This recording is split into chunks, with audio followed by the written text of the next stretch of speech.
Would you believe that your shoulder pain may be related to your breathing and your gut? We're going to look at how.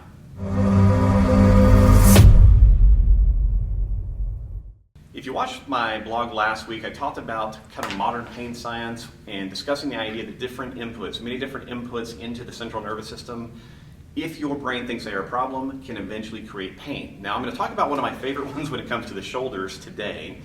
This is stuff that I looked at many years ago when I was in school. It's been well known, probably for the last 100 years or so, but very few people actually talk about it. So I want to just discuss it with you really quickly. And the simple idea here is that issues within the diaphragm and the abdominal wall and the abdomen itself can actually create shoulder pain. In medicine, we talk about what are called head zones. These are called basically reflex zones, where problems in the liver, or the stomach, or the gallbladder, etc., can create recurrent pain in different areas of the musculoskeletal system. Now, physicians are very familiar with this, but a lot of people haven't heard about it. So often people come to us and go, hey, I have this kind of chronic right shoulder pain or left shoulder pain. It comes and goes, and I have a really hard time getting rid of it, and I've done every exercise under the sun, and it never seems to fix it. Well, there may be a reason for that.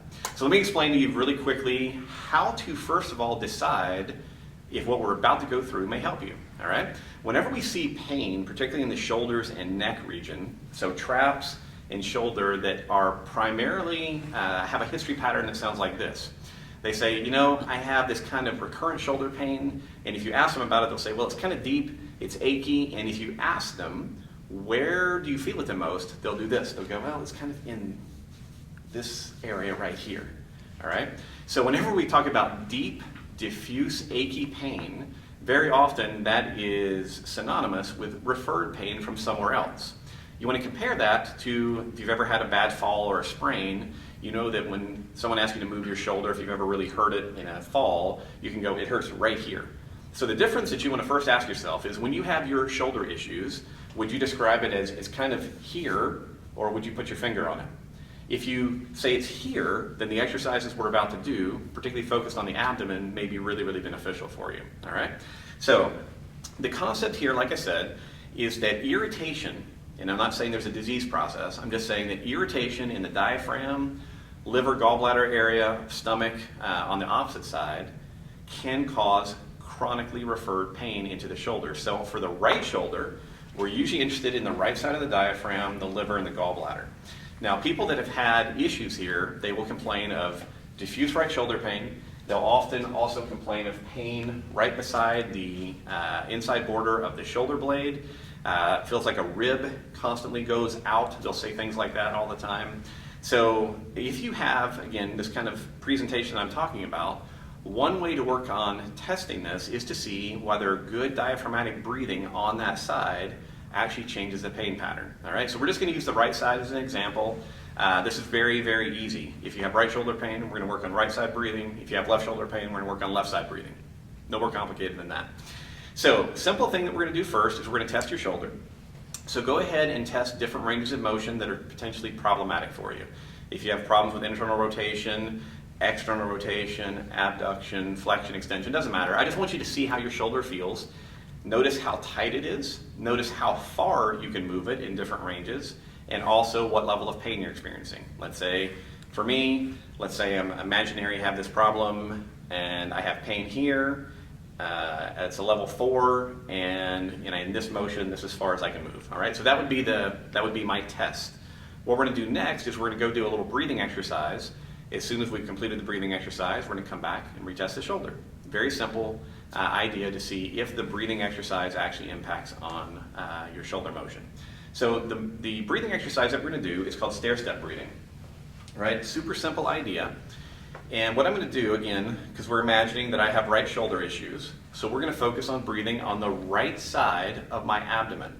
So good abdominal breathing, what we want to do is we want to imagine that there's a belt or maybe a weight sitting on the right side of my abdomen. As I take a breath in, I want to expand my lower rib cage and abdomen against that pressure.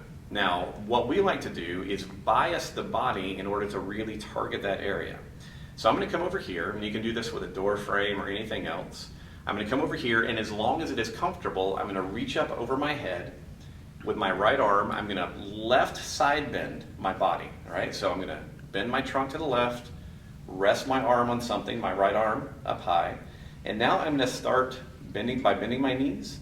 I'm going to take a deep breath in with the whole goal of being able to feel a stretch and a filling in my lower abdomen and lower rib cage. All right, and then I'll breathe out. Breathe in again. And breathe out. Don't really care how many seconds you're breathing in, breathing out right now. This is more a mechanical motion than anything else. So try to, again, imagine creating a three-dimensional front to back and side to side expansion in your lower rib cage as you breathe in and out. Expand and contract, all right? So you'll do that maybe 3 to 5 breaths.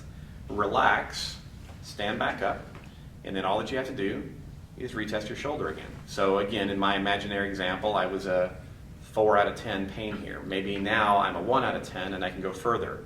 I was stuck here. Maybe now I can go into a full internal rotation. Again, the idea is to look at your history, meaning when you have pain, do you feel it all over or is it one spot?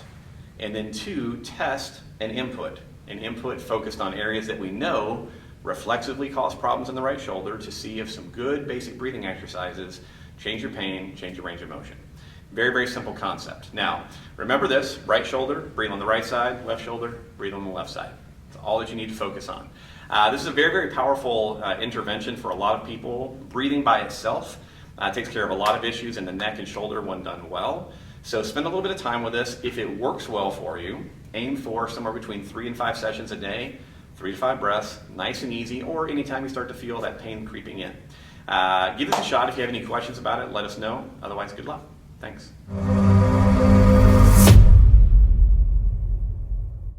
Grabbing the pen, take 3.